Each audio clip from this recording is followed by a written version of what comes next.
சிங்கம் ஒரு சிங்கம் எப்போ எதுலயும் பெக்யூலியர் தான். ஒரு முறை சிங்கம் கரிச்சிச்சதுன்னா அந்த சவுண்ட்ல ஒரு 8 கிலோமீட்டருக்கு சும்மா அதிரும், எல்லா திசைகளும் அதிரும். அப்படிப்பட்ட அந்த சிங்கம் வேட்டைக்கு மட்டும்தான் வெளியில வரும், வேடிக்கை பார்க்கறதுக்கெல்லாம் வெளியில வராது. வேட்டையில கூட உயிரோடு இருக்கிற மிருகங்களை தான் வேட்டையாடும். அதுலயும் பெரும்பாலும் தன்னை விட பெரிய சைஸ் உள்ள மிருகங்களை தான் குறி வச்சு தாக்கும், ஜெயிக்கும். எவ்வளவு பசியில் இருந்தாலும் உயிர் இல்லாததை, கெட்டு போனதை தொட்டு கூட பார்க்காது. அப்படிப்பட்ட அந்த சிங்கம் அவ்வளவு ஈஸியா எதையும் தொடாது, தொட்டா விடாது. காட்டோட 4 பக்கமும் மார்க்கிங் மை டெரிட்டரின்னு தன்னுடைய பவுண்டரியை தானே வகுக்கும். அப்படிதான் அந்த காட்டையே தன்னோட கண்ட்ரோல்ல வச்சிருக்கும். சிங்கத்துக்கு கூட்டத்தோட இருக்கிறதுக்கும் தெரியும், தனியா இருக்கிறதுக்கும் தெரியும். அப்படியே தனியா வரணும்னு நினைச்சாலும் அஞ்சாம அலட்டிக்காம சும்மா கெத்தா தனியா வந்து அத்தனை பேருக்கும் தண்ணி காட்டும். எப்போ எதிலையும் தன்னோட தனித்தன்மையை இழக்கவே இழக்காது. Yes, a lion is always a lion.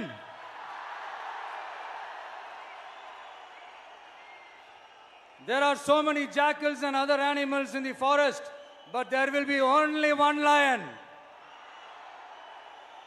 And even if it is single, it will be the king of jungle. It is not only a description but also a clear declaration. சிங்கத்தை பத்தி பேசிட்டு நம்ம சிங்க குட்டிகளையும் சிங்க பெண்களையும் பத்தி நம்ம பேசாம இருக்க முடியுமா? அவங்கள எப்படி நான் மறப்பேன்? அவங்க தான் என்னுடைய உயிராச்சே, என் நெஞ்சில் குடியிருக்கும்.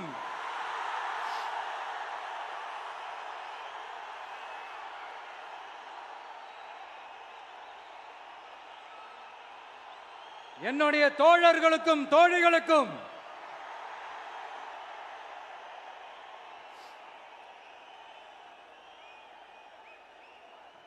நேர்ல வர முடியாத சூழல்ல வீட்டில் இருந்துகிட்டே நம்மளோட இந்த மாநாட்டில் நேரலை வாயிலாக கலந்துகிட்டு இருக்கிற என்னுடைய அம்மாக்கள், அக்கா தங்கைகள், அண்ணன் தம்பிகள், நண்பர்கள் அனைவருக்கும் என்னோட உயிர் வணக்கம்.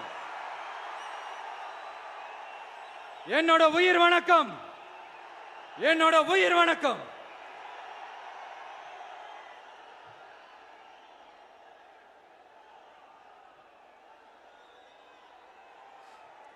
வீரம் விளையும் மாமதுரை மண்ணை வணங்குகிறேன். இந்த மதுரைனாலே உடனே ஞாபகத்துக்கு வரது சீறி பாஞ்சி துள்ளி குதிக்கிற யாருக்கும் அடங்காத காளைகள் விளையாடுற அலங்காநல்லூர் ஜல்லிக்கட்டு தான். நம்ம வைகை ஆறுதான் அழகர் ஆத்துல இறங்குற வைபவம். மதுரை மீனாட்சி அம்மன் இந்த மண்ணோட உண்மையான குணம், உணர்வு பூர்வமான மண் இது. அது மட்டும் இல்ல, இந்த மண்ணில் வாழ்ற மக்களும் அப்படித்தான் உணர்வு பூர்வமான ஆளுங்க. நான் இந்த மண்ணில் கால் எடுத்து வச்ச உடனே ஒரே ஒருத்தரை பத்தி தான் மனசுக்குள்ள ஓடிக்கிட்டே இருந்தது. அவர் யாருன்னு உங்களுக்கும் தெரிஞ்சிருக்கும். சினிமானாலும் சரி, அரசியல்னாலும் சரி, நமக்கு ரொம்ப ரொம்ப பிடிச்சது புரட்சி தலைவர் எம்ஜிஆர் அவர்கள் தான். அவரோட பழகிறதுக்கு எனக்கு வாய்ப்பு கிடைக்கல. ஆனா அவரை மாதிரியே குணம் கொண்ட என்னுடைய அண்ணன் புரட்சி கலைஞர் கேப்டன் விஜயகாந்த் அவர்களோட பழகிறதுக்கு எனக்கு நிறையவே வாய்ப்பு கிடைச்சது. அவரும் இந்த மதுரை மண்ணை சேர்ந்தவர் தானே, அவரை மறக்க முடியுமா? தமிழ்நாட்டு மக்கள் உணர்வுபூர்வமா உண்மையா நம்ம பக்கத்திலே நிக்கிறவங்க, அதுக்கு ஒரு மிகப்பெரிய அடையாளம் தான் இந்த மதுரை மண். நம்ம தமிழக வெற்றி கழகம் கையில் எடுத்திருக்கிற அரசியலும் அப்படித்தான். உண்மையான அரசியல், உணர்வு பூர்வமான அரசியல், நல்ல அரசியல், நல்லவங்களுக்கான அரசியல், நாட்டு மக்களுக்கான அரசியல், நல்லது மட்டுமே செய்கிற அரசியல்.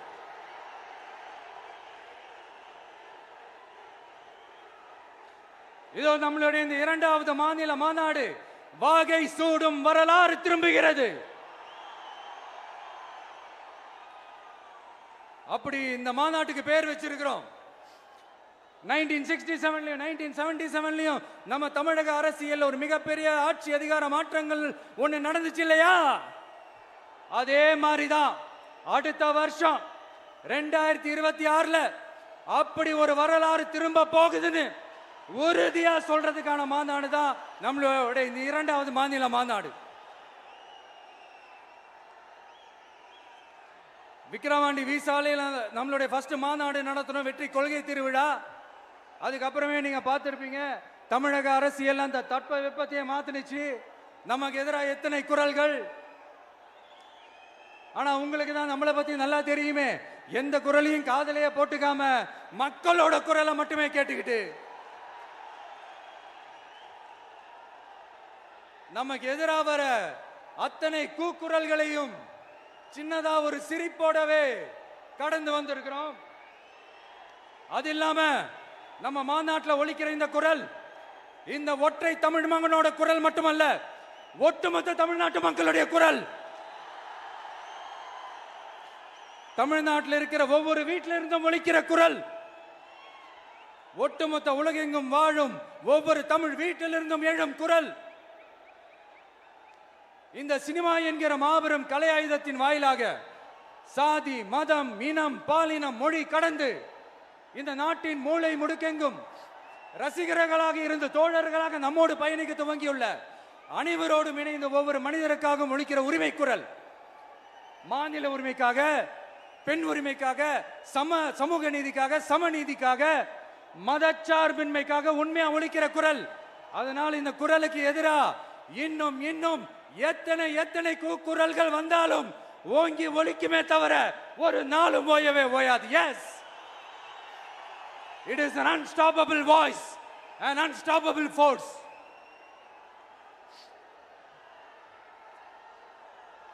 நம்ம அரசியலுக்கு வர்றதுக்கு முன்னாடி அட இவரெல்லாம் வர மாட்டாரியா, அவரே வரல, இவரே வரல, இவருங்க வர போறாரு அப்படின்ட்டு நிறைய பேர் ஜோசியம் சொன்னாங்க. அப்புறம் நம்ம கட்சியினுடைய பேர் அறிவிச்சதுக்கு அப்புறம் பேரு தானே அறிவிச்சிருக்கிறாரு, மக்கள் கிட்ட பேர் வாங்கணும்ல, அதெல்லாம் முடியாதுன்னாங்க. அப்புறம் ரொம்ப முக்கியமா மாநாடுலாம் எவ்வளவு பெரிய விஷயம், அதெல்லாம் இவர் ஒத்தால எப்படி பண்ண முடியும், சும்மா பக்கத்தில் புஷியானதை வச்சுக்கிட்டு மாநாடுல எப்படி நடத்தி காட்ட முடியும், அதெல்லாம் அவங்களால முடியாது. அப்புறம் மழை பெஞ்சு எல்லாத்தையும் கெடுத்துரும். ஏன் என் கூட இருக்கிறவங்களே கூட தான் சொன்னாங்க. அதுக்கப்புறம் என்ன நடந்துச்சுன்னு உங்க எல்லாருக்குமே தெரியும். இப்ப புதுசா ஒண்ணு சொல்ல ஆரம்பிச்சிருக்கிறாங்க. அது என்னடானா, ஆட்சியை பிடிக்கிறதெல்லாம் அவ்வளவு ஈஸி இல்லை இல்லையா. இப்ப அதெல்லாம் விட்டாங்க, இப்ப இங்க வந்துட்டாங்க. இவர் நேரா ஷூட்டிங்ல இருந்து வருவாராம், வந்து ஆட்சியை பிடிப்பாராம். அது எப்படி இவராலே முடியும், அவராலேயே முடியல, இவராலேயே முடியல, அவருக்கு அத்தனை வருஷம் ஆச்சு, இவராலே எப்படி முடியும்ட்டு ஒரு பக்கம். இன்னொரு பக்கம் கூட்டம்லாம் ஓகே தான், அது எப்படி ஓட்டா மாறும் அப்படின்றது இன்னொரு பக்கம். இப்படி கதை, திரைக்கதை, வசனம், இயக்கம், பாடல்கள்,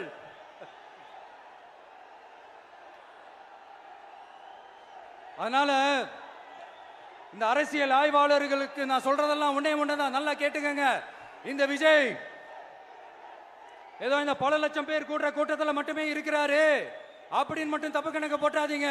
ஏன்னா நம்மளுடைய இந்த கூட்டம் வெறும் ஓட்டா மட்டும் இல்லைங்க, வரப்போற தேர்தலில் மக்கள் விரோத ஆட்சியாளர்களுக்கு நாம வைக்க போற வேட்டா, நம்மளை கோட்டைக்கு அனுப்ப போற ரூட்டா இருக்க போதுன்னு சீக்கிரமாவே தெரிஞ்சுப்பீங்க. ஏன்னா கோடிக்கணக்கானவங்களோட ஹார்ட்லயும் வீட்லயும் ஏற்கனவே ஆல்ரெடி உயிரா, உணர்வா, உறவா இருக்கிறோம். நம்மளுடைய கனெக்ட் எல்லாம் வெறும் மக்களோட மட்டும்தான். நாம யாருன்னு அவங்களுக்கு தெரியும், அவங்க யாருன்னு நமக்கு தெரியும். நாமளும் நம்ம மக்களும் எப்படி இருக்கிறோம்னு எதிரிங்களுக்கு நல்லாவே தெரியும். இருந்தாலும் இந்த விஜய் எதுக்குப்பா வந்திருக்கிறாரு, இவர் என்ன புதுசா என்ன திட்டம்லாம் சொல்லிட்டாரு அப்படின்னு வேற நிறைய கேள்விகள். இந்த சொல்றேன் தெரிஞ்சுக்கங்க. பெண் குழந்தைகள், பெண்கள் மற்றும் வயசானவங்களோட பாதுகாப்புல தான் நம்ம பிரையாரிட்டியே.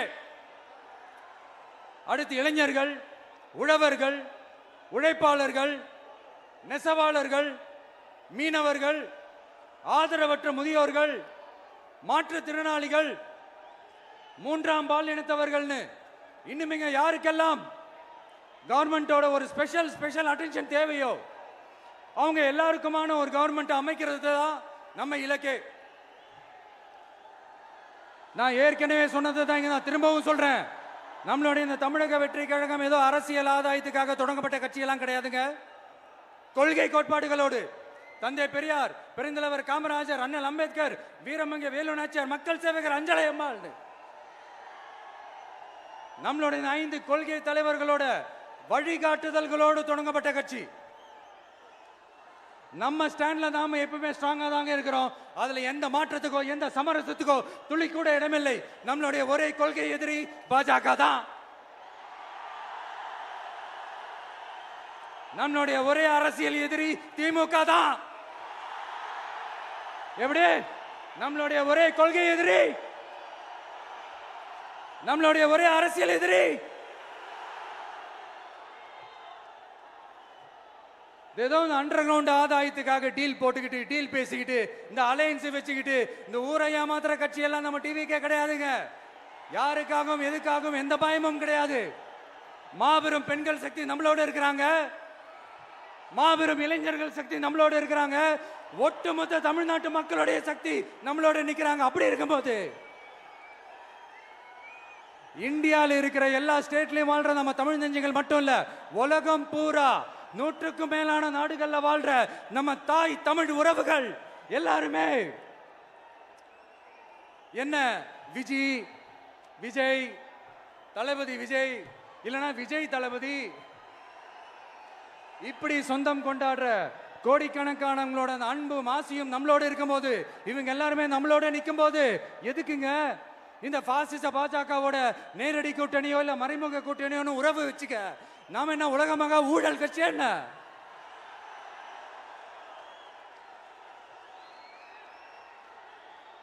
நம்மளை பத்தி சின்னதா ஒரு உண்மை ஒண்ணு சொல்லலாமா? என்னடா இவர் வாயால இப்படி சொல்றாருன்ட்டு யாரும் தவறா நினைச்சுக்க வேணாம். ஏன்னா இது ஒரு விதத்துல ஒரு ஃபேக்டும் கூட. அதனாலதான் நான் சொல்லணும்னு ஆசைப்படுறேன். நம்ம யார் தெரியும்ல? நாம எல்லாருமே சொல்றேன். நாம யார் தெரியும்ல? இந்தியாவின் மாபெரும் மக்கள் சக்தி கொண்ட ஒரு மகத்தான வெகுஜன மக்கள் படை.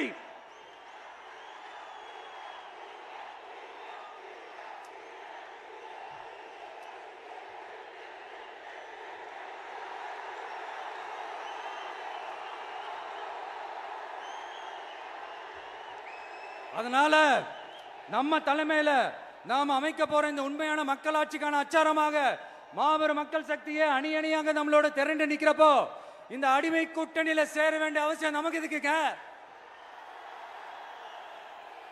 நம்மளுடைய இந்த கூட்டணி சுயமிழந்த கூட்டணியெல்லாம் இருக்காது, சுய மரியாதை கூட்டணியா தான் இருக்கும். இந்த ஒரு பக்கம் RSS கிட்ட அடிபணிஞ்சுக்கிட்டு, இன்னொரு பக்கம் மதச்சார்பற்ற கூட்டணின்னு இந்த மக்களை ஏமாத்துற கூட்டணியெல்லாம் நம்ம கூட்டணி இருக்காது.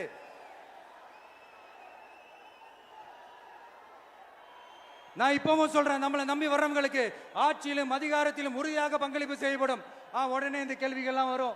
அப்ப யாரு கூட்டணி, யாரு வரா, யாரு போறா, இந்த கேள்விகள்லாம் வரும். இந்த கேள்விகளுக்கெல்லாம் ஒரே ஒரு பதில் தான், சஸ்பென்ஸ்ல சஞ்சாரம் செய்யுங்க. ஆனா ஒண்ணு, 2026ல 2 பேருக்கு நடுவுல தான் போட்டியே. ஒன்னு TVK, இன்னொன்னு DMK.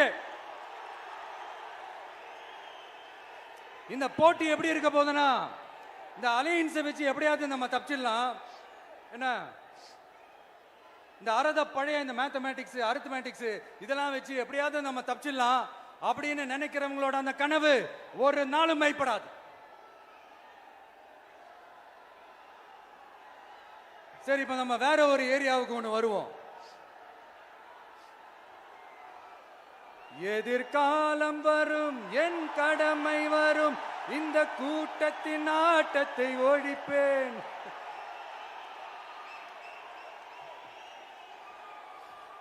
மக்கள் அரசியல் என்ற அந்த சவுக்க கையில் எடுக்கலாமா? யாருக்கு எதிரான தானே கேட்கிறீங்க? வேற யாரு? மறைமுக உறவுக்காரர்களான பாசிச பாஜகவும் பாய்சன் திமுகவும் தான். மாண்புமிகு பிரதமர் நரேந்திர மோடிஜி அவர்களே, 3வது முறையா ஒன்றியத்தோட ஆட்சி அதிகாரத்தை நீங்க தானே கையில் வச்சிருக்கிறீங்க. இல்ல நாங்க தெரியாம தான் கேட்கிறோம். நீங்க ஆட்சிக்கு வந்தது ஒட்டுமொத்த மக்களுக்கும் நல்லது செய்யவா, இல்ல நம்மளுடைய இந்த இஸ்லாமிய நண்பர்களுக்கும் இஸ்லாமிய தோழர்களுக்கும் எதிராக சதி செய்யவா? மக்களுக்கு உங்ககிட்ட கேட்கறதுக்குன்னு ஏராளமான கேள்விகள் இருக்குது. அதனால அவங்க சார்பா அவங்கள ஒருத்தனா அவங்களோட ஒரு உண்மையான ஒரு பிரதிநிதியா உங்ககிட்ட சில கேள்விகள் கேட்கணும். மிஸ்டர் பிரைம் மினிஸ்டர் அவர்களே, நம்ம தமிழ்நாட்டு மீனவர்கள் கிட்டத்தட்ட ஒரு 800 பேருக்கு மேல இலங்கை கடற்படையால தாக்கி அழிக்கப்பட்டிருக்கிறாங்க. அதை கண்டிக்கிறதுக்காக உங்களை பெருசா எதுவும் செய்ய சொல்லல, சின்னதா ஒண்ணு மட்டும் செஞ்சு கொடுங்க. இனிமேலாச்சும் எங்களுடைய மீனவர்கள் பாதுகாப்பா இருக்கிறதுக்காக இந்த கச்சத்தீவை இலங்கை கிட்ட இருந்து மீட்டு கொடுத்துருங்க, அது போதும். உங்களுடைய இந்த முரட்டு பிடிவாதத்தால நீங்க நடத்துற இந்த நீட்டு தேர்வு, அதனால இங்க என்னென்ன நடக்குதுன்னு சொல்றதுக்கே மனசு வலிக்குது. அதனால அந்த நீட்டு தேர்வு தேவையில்லைன்னு அறிவிச்சிருங்க, அது போதும். செய்வீர்களா திரு நரேந்திரபாய் தாமோதர் மோடிஜி அவர்களே? எங்களுக்கு என்னென்ன தேவையோ என்னென்ன நல்லதோ அதெல்லாம் செய்ய மாட்டேங்கிறீங்க.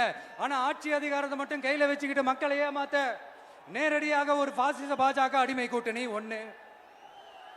அடுத்து உங்களோட இந்த மைனாரிட்டி ஆட்சியை ஓட்டுறதுக்காக மறைமுகமாக RSS அடிமை குடும்பம்னு இன்னொரு கூட்டணி. இப்படி மக்கள் சக்தியே இல்லாத இந்த ஊழல் கட்சிகளை மிரட்டி அடிபணிய வச்சு 2029 வரைக்கும் சொகுசு பயணம் போயிடலாம்னு திட்டம் தீட்டி வச்சிருக்கிறீங்க. அதானே ஜி? என்ன ஜி? ஒண்ணு மட்டும் சொல்றேன், தெரிஞ்சுக்கங்க. என்னதான் நீங்க இந்த நேரடி மறைமுக கூட்டணி குட்டிகரணம் போட்டாலும் தாமரை இலையில தண்ணியே ஒட்டாது. தமிழக மக்கள் மட்டும் எப்படி ஒட்டுவாங்க?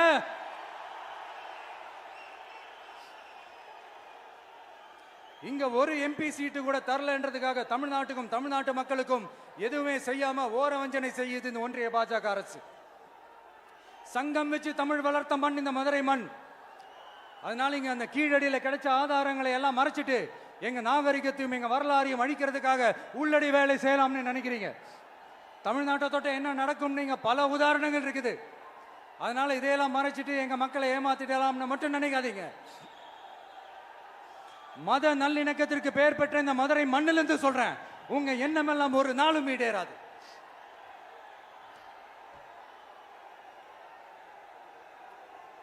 எம்ஜிஆர்னா யார் தெரியும்ல? அவர் மாஸ்னா என்னன்னு தெரியும்ல? அவர் உயிரோடு இருக்கிற வரைக்கும் அந்த CM சீட்டை பத்தி ஒருத்தராலையும் நினைச்சு கூட பார்க்க முடியல, கனவு கூட காண முடியல. எப்படியாவது அந்த CM சீட்டை என்கிட்ட கொடுத்துருங்க, என் நண்பர் எம்ஜிஆர் திரும்ப வந்ததுக்கு அப்புறம் நான் திருப்பி கொடுத்துறேன்னு தன்னோட எதிரியை கூட மக்கள் கிட்ட கெஞ்ச வச்சவர் எம்ஜிஆர். எப்படி கெஞ்ச வச்சவர்? அதனால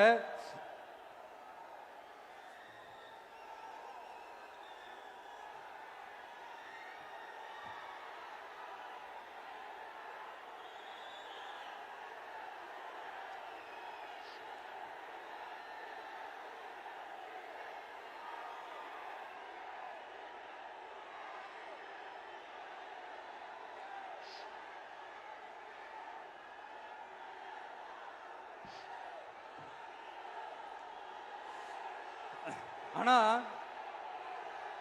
இப்போ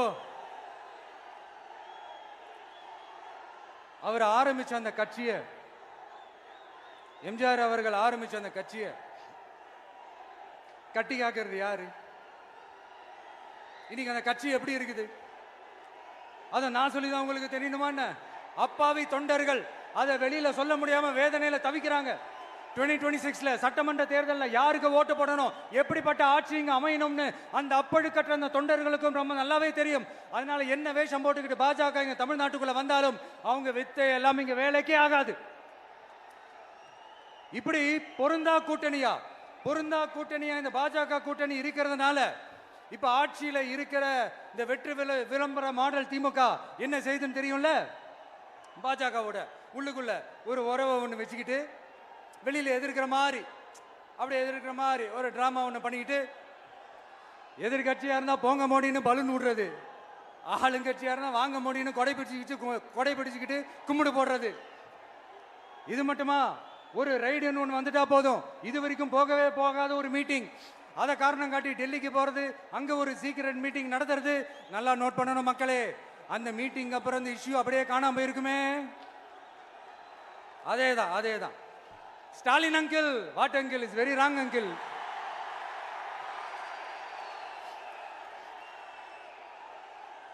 இப்படி தமிழ்நாட்டில் இப்ப நடக்கிற இந்த ஆட்சியினுடைய லட்சணத்தை பார்த்துக்கிட்டு நாம எப்படி சும்மா இருக்க முடியும்? ஒரு தவறு செய்தால், அது தெரிந்து செய்தால், அவர் கபட நாடக மு.க. ஸ்டாலின் அங்கிளாகவே இருந்தாலும், அங்கிள் உங்களுக்கு மனசாட்சின்னு ஒன்று இருந்துச்சுன்னா நாங்க கேட்கிற கேள்விகளுக்கு மட்டும் கொஞ்சம் பதில் சொல்லுங்க அங்கிள்.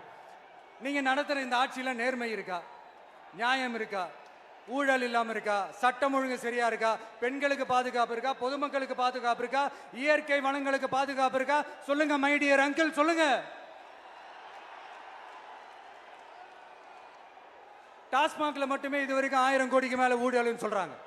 அதுல மட்டுமா தப்பு நடக்குது? வேற எதுல தான் நடக்கல? உலகத்திலே மிஸ்டர் கிளீன் ரெக்கார்ட்ஸ் எல்லாம் உங்களுக்கும் உங்க கூட இருக்கிறவங்களுக்கும் மட்டும்தான் அங்கிள் கொடுக்கணும். இதை பார்த்து வாயே இல்லாத ஊரு கூட வயிறு வலிக்கு சிரிக்குது. பெண்களுக்கு 1000 ரூபாய் கொடுத்துட்டீங்கன்னா போதுமா அங்கிள்? அப்படியே அது மூடி மறைச்சிடலான்னு பாக்குறீங்களா? படிக்கிற இடத்துல, வேலைக்கு போற இடத்துல, வெளியில போற இடத்துலன்னு அவங்களுக்கு பாதுகாப்பே இல்லைன்னு ஒட்டுமொத்த பெண்களும் கதறாங்க. அந்த கதறல் சத்தம் ஏதாவது உங்க காதுல கேக்குதா அங்கிள்? இதுல வேற உங்க அப்பான்னு கூப்பிடுறாங்கன்னு வேற சொல்றீங்க. What is this uncle? Is very very wrong uncle, is very very wrong.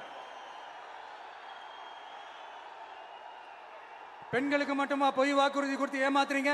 அரசு ஊழியர்கள், ஆசிரியர்களை ஏமாத்துறீங்க, விவசாயிகளை ஏமாத்துறீங்க, பரந்தூர்ல பாதிப்பே வராதுன்னு சொல்லி ஏமாத்துறீங்க, மீனவர்களை ஏமாத்துறீங்க, போதைப் பொருள் கலாச்சாரத்தை ஒழிக்காம ஏமாத்துறீங்க. ஐயோ ஐயோ ஐயோ, very very first uncle, very very first. எப்படி கேட்டாலும் இவங்க கிட்ட இருந்து எந்த பதிலும் வரப்போறதில்லை. ஏன்னா இருந்தா தானே. இப்ப ஆட்சியில இருக்கிற நம்மளுடைய அங்கிள் பதில் சொல்றது இருக்கட்டும். மக்களை நீங்க சொல்லுங்க, நீங்க உண்மையை சொல்லுங்க. செய்வோம் செய்வோம் செய்வோம் செய்வோம்னு சொன்னாங்களே, சொன்னதெல்லாம் செஞ்சாங்களா? உங்களை தான் கேட்கிறேன், சொன்னதெல்லாம் செஞ்சாங்களா? சத்தமா சத்தமா மை டியர் அங்கிள், கேக்குதா? மக்களோட சத்தம் கேக்குதா? இது வெறும் சாதாரணமான முழக்கம் தான். கூடிய சீக்கிரம் மக்களை போய் சந்திக்க போறேன், அவங்களோட மனசு விட்டு பேச போறேன். அதுக்கப்புறம் இந்த சாதாரணமான முழக்கம் இடி முழக்கமா மாறும். அத்தோட நிக்காது. அந்த இடி முழக்கம் தமிழ்நாட்டோட போர் முழக்கமா மாறும். அந்த போர் முழக்கம் உங்களை ஒரு நிமிஷம் கூட தூங்க விடாது. நடக்குதா இல்லையான்னு பாருங்க. என்னடா இவன் இவ்வளவு ஸ்ட்ராங்கா சொல்றானேன்னு பாக்குறீங்களா? எல்லாரும் கட்சி ஆரம்பிச்சதுக்கு அப்புறம் தான் ஒவ்வொரு வீட்டுக்குள்ளேயும் போறதுக்கு ட்ரை பண்ணுவாங்க. ஆனா நாங்க அப்படி இல்லை. ஒவ்வொரு வீட்டுக்குள்ளேயும் போனதுக்கு அப்புறம் தான் கட்சியாவே ஆரம்பிச்சிருக்கிறோம்.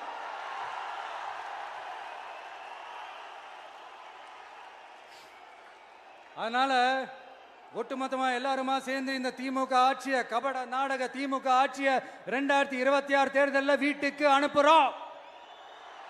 வீட்டுக்கு அனுப்புறோம். என்ன நண்பா, சரிதானே? என்ன நண்பி, செய்வீர்கள் தானே? இப்போ உங்களுக்கு சின்னதா ஒரு சர்ப்ரைஸ். நம்ம கட்சியினுடைய வேட்பாளர் பட்டியலை இப்ப நான் அறிவிக்க போறேன். மதுரை கிழக்கு வேட்பாளர் விஜய். இன்னும் முடிக்கல. ஒரு நிமிஷம், இன்னும் முடிக்கல. மதுரை மேற்கு வேட்பாளர் விஜய். மதுரை மத்தி வேட்பாளர் விஜய். மதுரை தெற்கு வேட்பாளர் விஜய். மதுரை வடக்கு வேட்பாளர் விஜய். மேலூர் விஜய். சோழவந்தான் விஜய். திருப்பரங்குன்றம் விஜய். திருமங்கலம் விஜய். உசலம்பட்டி விஜய்.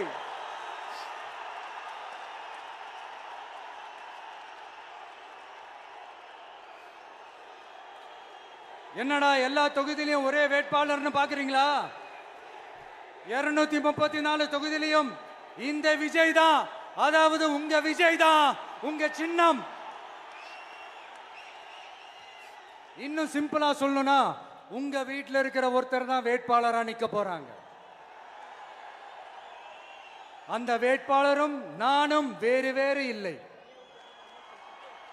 நீங்க அவருக்கு ஓட்டு போட்டீங்கன்னா எனக்கு ஓட்டு போட்ட மாதிரி, இந்த முகத்துக்காக நீங்க ஓட்டு போட்டீங்கன்னா உங்க வீட்டில் இருக்கிற உங்களுடைய வேட்பாளர் ஜெயிச்ச மாதிரி.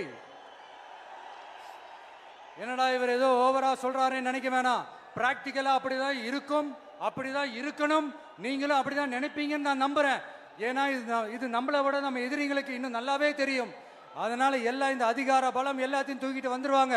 வரட்டும், பாத்துக்கலாம். TVK will take it, TVK will meet it, TVK will compete with it and TVK will conquer it, TVK will conquer it.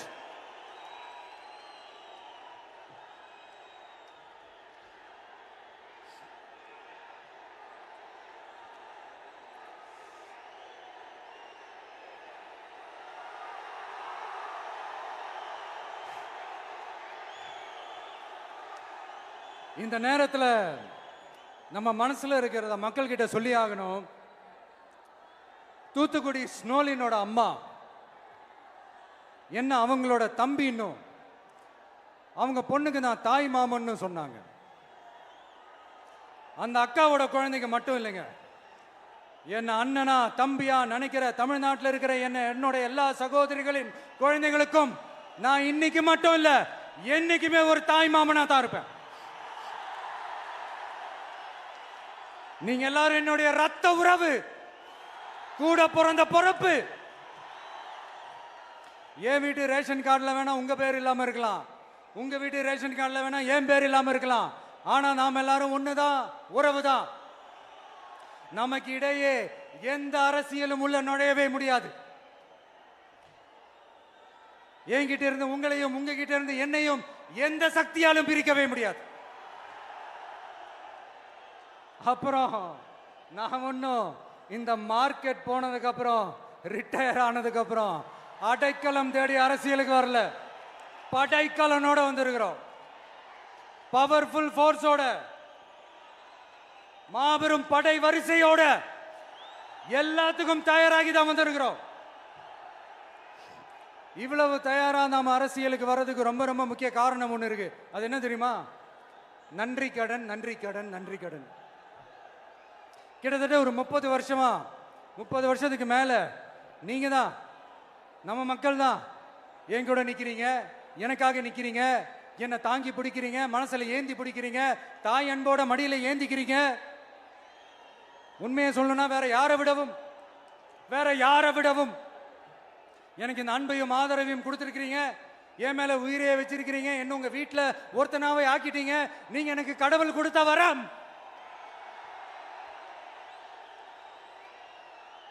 உலகம் பூரா நமக்காக நம்ம கூட நிக்கிற நம்ம மக்களை நான் எப்படி மறப்பேன்? நான் என் லைஃப்ல ரொம்ப உயிரா நினைக்கிறதே பெண்களை, குழந்தைங்களை, இளைஞர்களை, உழைக்கிற மக்களை தான். இவங்க தான் நம்மளோட வகைரா. இதை பார்த்து தான் நம்மளோட எதிரிகளுக்கு பத்தி எரியுது. அதுக்காக நாம் என்ன செய்ய முடியும்? அதனால நம்ம உறவுகளை, சொந்தத்தை, வகைராவை யாருக்காகவும் எதுக்காகவும் விட்டு கொடுக்க முடியாது இல்லையா? Here at this moment among this August gathering, I want to open my heart and say I enjoy people, I respect people, I worship people.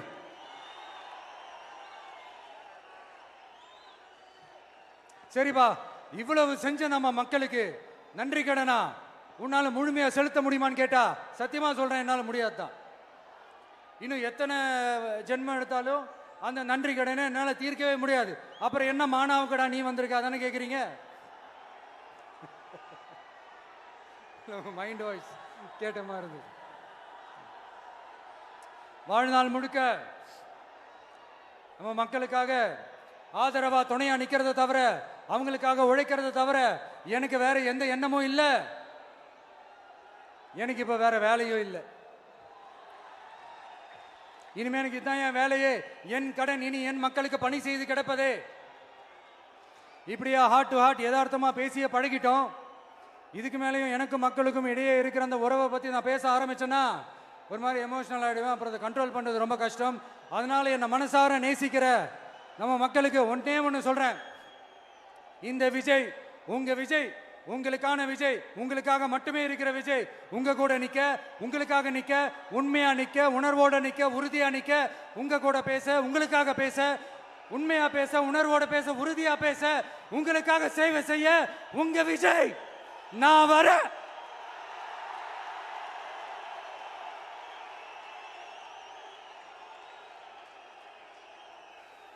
சொல்லல முக்கியம், செயல் செயல் செயல் தான் முக்கியம். செய்கை தான் சும்மா சிறப்பா இருக்கணும். நான் ஆட்சிக்கு வந்தேன்னா சும்மா அது செய்வேன், இது செய்வேன், நல்லது செய்வேன், உருட்டுவேன், புரட்டுவேன், அதெல்லாம் கிடையாது. செய்யறதுக்கு, நல்லது செய்யறதுக்கு, நல்லது செய்யறதுக்கு மட்டும்தான் இந்த விஜய். அப்புறம் ஒரு அரசியல் தலைவன், அவன் சினிமாக்காரனா, நல்லவனா, கெட்டவனா, இதெல்லாம் தாண்டி அவன் உண்மையானவனா, அதுதான் ரொம்ப ரொம்ப முக்கியம். இது சம்பந்தமா ஒரு குட்டி கதை ஒன்று சொல்றேன். ஒரு நாட்டில் ஒரு ராஜா தனக்கு பக்கபலமா இருக்கிறதுக்காக, கூட துணையா இருக்கிறதுக்காக ஒரு தளபதியை தேடுறாரு. சரியான தகுதிகளோட ஒரு 10 பேர் செலக்ட் ஆகுறாங்க. ஆனால் அதில் ஒருத்தர் மட்டும் தான் செலக்ட் பண்ணணும். அதனால அந்த ராஜா என்ன பண்றாருன்னா ஒரு டெஸ்ட் வைக்கிறார். அந்த 10 பேர் கையிலையும் விதை நெல்லை கொடுத்து இதை நல்லா வளர்த்து கொண்டு வாங்க, ஒரு 3 மாசம் கழிச்சு வாங்கன்னு சொல்லி அனுப்பி வச்சிடுறாரு. 3 மாசம் கழிச்சு வரும்போது அதில் ஒருத்தர் ஆள் உயரத்துக்கு வளர்த்துருந்தாரு, ஒருத்தர் தோல் உயரத்துக்கு வளர்த்துருந்தாரு. அதில் ஒரு 9 பேரும் நல்லா வளர்த்து கொண்டு வந்திருந்தாங்க. ஒருத்தர் மட்டும் வெறும் தொட்டியோடவே வந்தார். என்னன்னு கேட்டதுக்கு, நானும் தண்ணி ஊற்றி ஊற்றி பார்க்குறேன், உரம் வச்சு வச்சு பார்க்குறேன், வளரவே மாட்டேங்குது ராஜா, என்ன பண்ணுறதுன்னு தெரியலன்னு சொன்னதுக்கு ராஜா அவரை கட்டி அணைச்சிக்கிட்டு, இனிமே நீதான் என்னுடைய தளபதி, எல்லா அதிகாரமும் உனக்கு தான் சொன்னார். ஏன்னா அந்த 10 பேர் கையிலையும் ராஜா கொடுத்தது அவித்த விதை நெல், அது முளைக்கவே முளைக்காது. அந்த 9 திருட்டு பயலும் என்ன பண்ணியிருக்காங்கன்னா வேற விதை நெல்லை வாங்கி அதை வளர்த்துட்டு ராஜாவையும் மக்களையும் ஏமாத்திருக்கிறாங்க. ஆனா இவர் மட்டும் உண்மையை போட்டு உடைச்சிட்டார். அதனால ஒரு நாட்டுக்கு திறமை எந்த அளவுக்கு முக்கியமோ அந்த அளவுக்கு உண்மையும் நேர்மையும் முக்கியம். இப்போ நீங்க எல்லாரும் தான் அந்த ராஜா. நீங்க தேர்ந்தெடுக்க போற அந்த தளபதி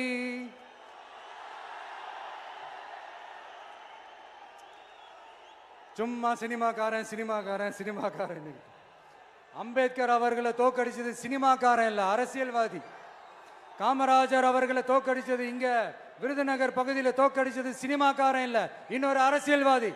இன்னைக்கும் நம்ம கூட வாழ்ந்துட்டு இருக்கிற நல்ல கண்ணு ஐயாவை தோக்கடிச்சது சினிமாக்காரன் இல்ல, அரசியல்வாதி.